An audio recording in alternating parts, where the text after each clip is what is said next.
Good afternoon. I first want to thank everyone for your prompt response in attendance to this announcement. I would like to also thank Bishop Jeffrey Melvin, Reverend James Cherry, Pastor Fred Johnson, Pastor Reginald Cox, LaRon Singletary, Councilman Mike Patterson, and Pastor James Cooper for their attendance to this important matter. Before we get started, I want to remind everyone that we stand on the shoulders of those who came before us. I am proud to say that I have always and will always stand on the shoulders of the late, great Assemblyman David F. Gant. In 2008, Assemblyman Gant, along with Minister Franklin Florence and Reverend Raymond Scott, were arrested for standing in opposition to the flawed and politicized selection of the Public Defender's Office. I made sure that we did things the right way this time. The Monroe County Public Defender's Office provides legal representation for indigenous individuals, predominantly people of color, predominantly inner city Black and brown people, people in my neighborhood, my neighbors, my friends, my family. Time and time again, I have heard complaints about the lack of compassion, empathy, and understanding. Community members have expressed concerns with the Public Defender's Office representation of defendants. Youth at the Children's Detention Center expressed they never hear from their lawyers and rarely understand court proceedings. These things need to change, and the change must happen now. This was not an easy decision. In the end, I decided that we need someone from outside of the Public Defender's Office to take a fresh look at the organization and its operations and enact the necessary changes the Public Defender Office needs. The last three public defenders have all been promoted from within. That's not necessarily a bad thing, but it can lead to insular thinking, which stifles change. I am extremely excited to announce that I will be submitting legislation to the Monroe County Legislature to appoint Robert Ross Fogg as the next Monroe County Public Defender.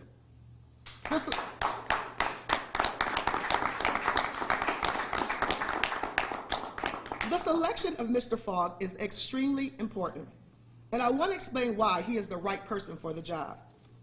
Mr. Fogg is the most qualified candidate for this position. That is why all 7 members of the selection panel, a panel of appointments made by the Democratic minority, the Republican majority, the Monroe County Bar Association, the Black Bar Association, clergy, and the Judicial Process Commission, selected Mr. Fogg as their first choice. Mr. Fogg was the only candidate to have unanimous support in both rounds of voting. He possesses an LLM, a Master's of Law in Criminal Law. This is the highest level of education in criminal law out of any applicants. He has run his own law firm since 2008, and during that time has served and trained dozens of attorneys. He is also familiar with indigenous defense, currently serving as the conflict defender in Niagara County. Mr. Fogg has experience in violent felonies, nonviolent felonies, misdemeanors, violations, family court, appeals, and parole issues. In short, he has experience in all the areas in which the Public Defender Office provides representation. Leadership that relates is important to build trust in our community, and I believe Mr. Fogg will bring that. He is committed to working with the community to bridge the relationship between the community and the Public Defender's Office. He is also committed to working with the staff and attorneys in the Public Defender's Office to identify areas that need improvement and to make sure that everyone who works there feels valued and supported and receives opportunities for advancement. It has been argued that since the departure of Ed Nowak, the Public Defender's Office has been about politics and not the people. At times, it has seemed as though politics has taken precedence over the individuals that office serves. Today, we have an obligation and an opportunity to change this. Mr. Fogg is non-political. He has never run for office. Instead, he has spent his life in the trenches representing the least amongst us. I'll say it again. Mr. Fogg is not involved in politics in Monroe County. He has no ties to either party. His only loyalty will be to the people who are served by the Public Defender's Office. I think this is an important step in ensuring that this office's commitment will be to put people first. Since I was elected legislator in 2019, I have been steadfast in my commitment to diversity, equity, and inclusion. I have questioned the lack of diversity within several departments time and time again. I questioned former Public Defender Tom Doniher and former interim Public Defender Jill Paperno about the lack of diversity in the PD's office, but we have seen little to no progress in diversifying that office. We now have an opportunity to bring diversity to the office, because the commitment to diversity in any organization must begin at the top. I would be a hypocrite if I didn't hold myself to the same standards to which I hold everyone who claims to be an ally to racial justice. Many people claim to believe in diversity, equity, and inclusion until it's time that they actually practice diversity and create equity. I will not be one of them. For the first time, we will have a person of color running the Public Defender's Office. Dr. King said that the ultimate measure of a man or a woman is not where one stands in moments of comfort and convenience, but where he stands at times of challenge and controversy. So I say to my colleagues, where do you stand? Will you stand on the right side of history today? Will you stand on the side that puts people above politics? Will you help me depoliticize the Public Defender's Office? Will you be the legislator that appoints the first person of color to lead this office? I'm asking the Monroe County Legislature to stand with me and do the right thing on behalf of the people of this county. The Monroe County Public Defender's Office and unanimously support and appoint Mr. Fogg as Monroe County's next public defender. Thank you.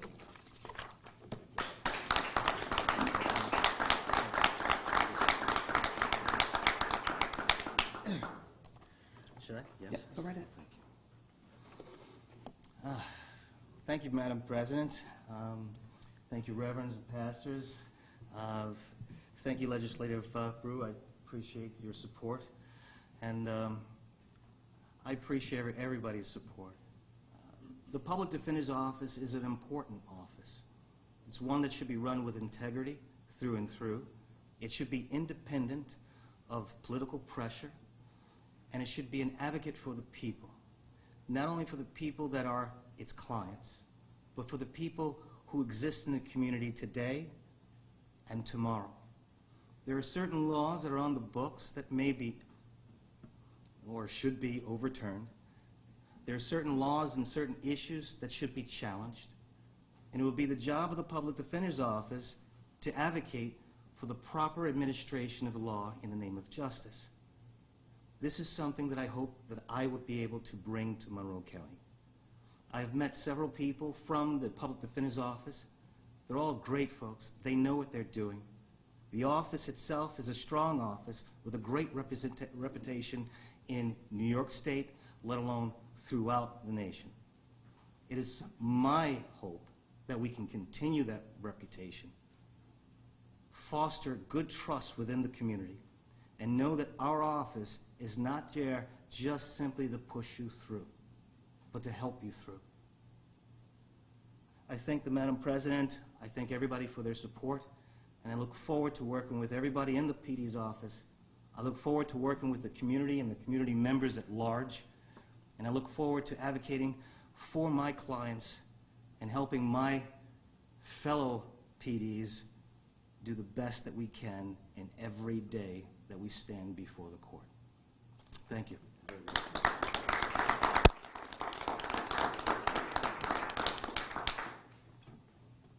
Do you have any questions? Just as a point of clarity, for everybody, wasn't Charles Willis a public defender, a black man previously? I've never heard of Charles Willis, but you could be right. Okay, just for a point of clarity for everybody. Thank you.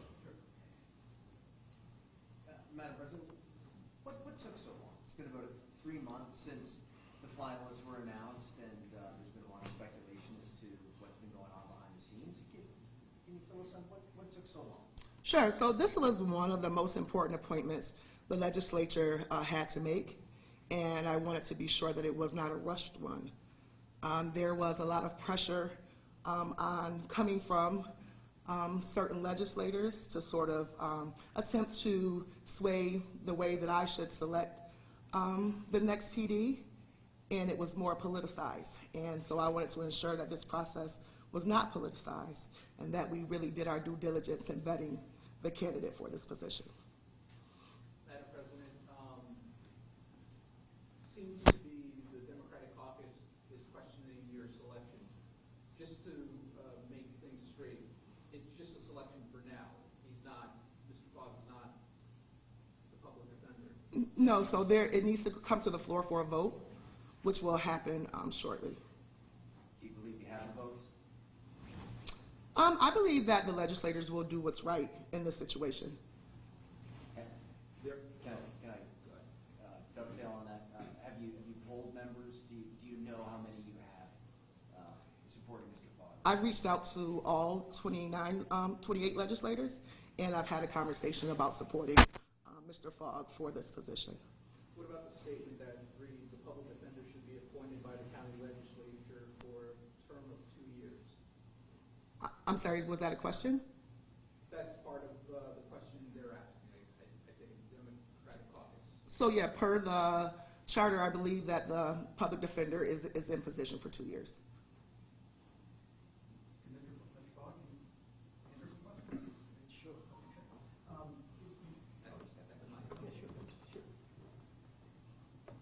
You talked about meeting with the public defenders folks, some of them. If you had to step in there today, are there things right away that you would want to do, or is this more sort of get my foot in and let it go? Well, there are things, of course, that need to be done. I mean, there are positions that have not been filled. So we'll be actively doing that. But the one thing we definitely want to do is make sure that we return calls, meet with our clients, and make sure we have our clients' perspective on their own individual cases. Now, this is something that, I do as a practitioner, and I expect everyone to do the same thing if they're practicing law. And do you think, as the legislature president said, that having you at the helm makes it more possible to have a more diverse workforce there? I can't tell you what Madam President or the legislator would think. I can only tell you what I think.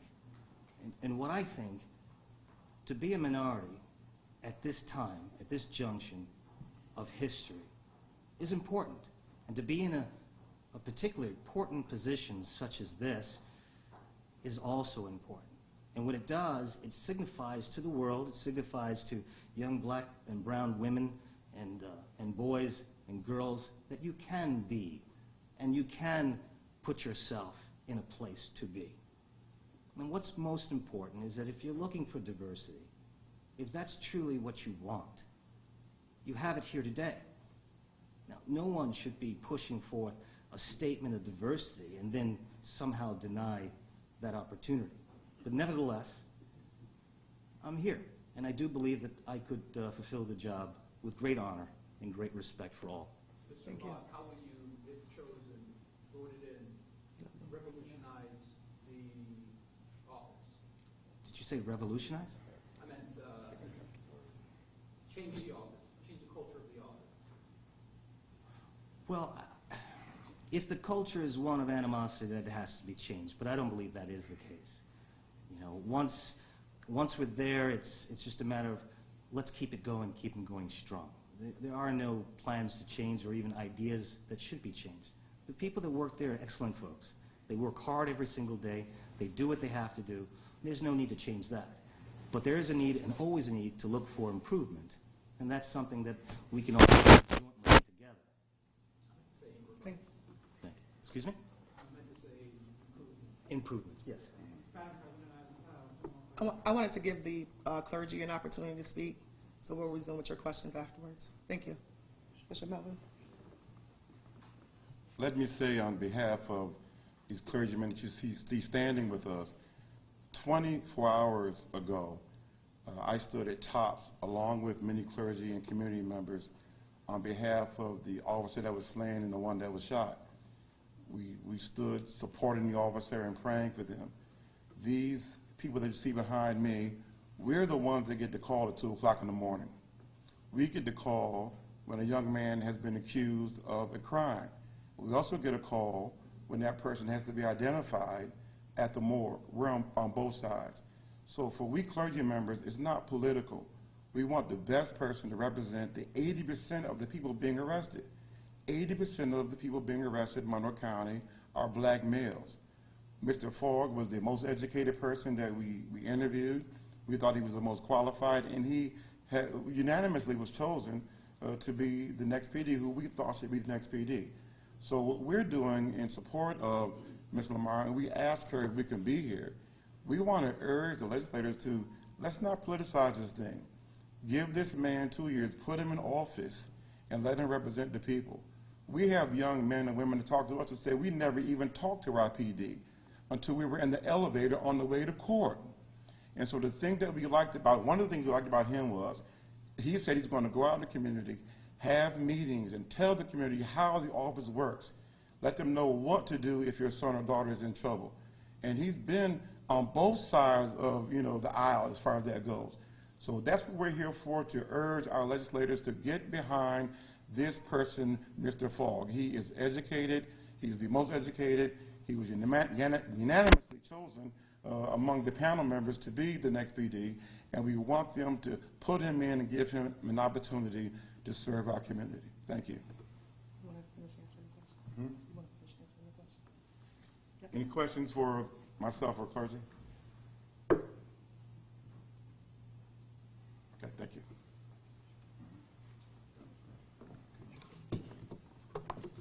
I'll take a few more questions.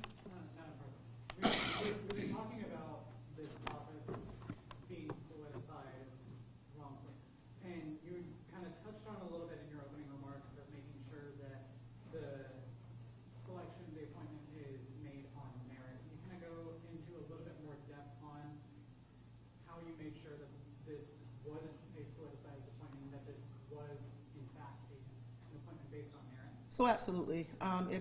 I'll just use the last public defender as an example. I believe Mr. Donaher was here for 12 years, maybe 13. And the public defenders who normally are the chief defender have been appointed from within. We've never had anyone from the outside. From my understanding, back in 2008, when Assemblyman David Gant and Reverend Florence was arrested, the problem was it was a backroom deal. It was a deal made between the president and some legislators and maybe the administration who made a decision in a back room, and the public and the community was shut out from the process. This time around, with recommendations from the Bar Association, I really just added on to what the Bar Association's recommendations was and added the community piece to it, because I believe that the community's input, especially because that's who's being served, should also play a role in the selection process of the next public defender. And if he is voted in, he will in fact serve a full 2-year term? Yes. Question for Mr. Fogg, if you wouldn't mind moving to that mic, I'd appreciate it. The question is that there's been some movement in the Public Defender's Office of Monroe County recently, the last couple of years, of cases not being handled by the Public Defender's Office being moved into the Conflict Defender's Office.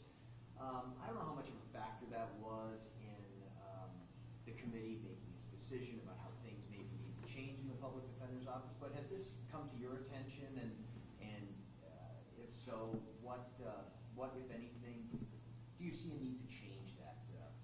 If I can just speak to that, I don't think that's a fair question for Mr. Fogg, because so what happened was the Public Defender's Office made a decision to move all of the nonviolent cases, the misdemeanor cases and the violation cases, to the Conflict Defender's Office, which really has less staff than the Public Defender's Office. That wasn't, no one was made aware of that outside of the Public Defender's Office until 3 months after the process had already happened. And that's a huge problem. So Mr. Fogg, I don't really think that he can speak to that, because his knowledge of what happened is what I just explained to you. Understood. I'm just wondering if this has come to his attention, if it's something that he would change, and revert back to the public defender handling these nonviolent. Well, I think the best course of action is to evaluate how many cases are sent to the Conflict Defender's Office that really should be handled to the PD's office, and then make a decision based on that where the cases should lie. I mean, if the Public Defender's Office has more attorneys that can handle those cases, it shouldn't be sent over to the Conflict Defender's Office that has less staff. It just makes no sense. Thank you very much, everyone. When will the vote be? It will be soon. Is there a set meeting yet or a time? So it typically would happen at our next full-fledged meeting, which is the second Tuesday of next month. However, it's possible that it can be brought up as a matter of urgency and brought to the floor sooner than that. Thank you.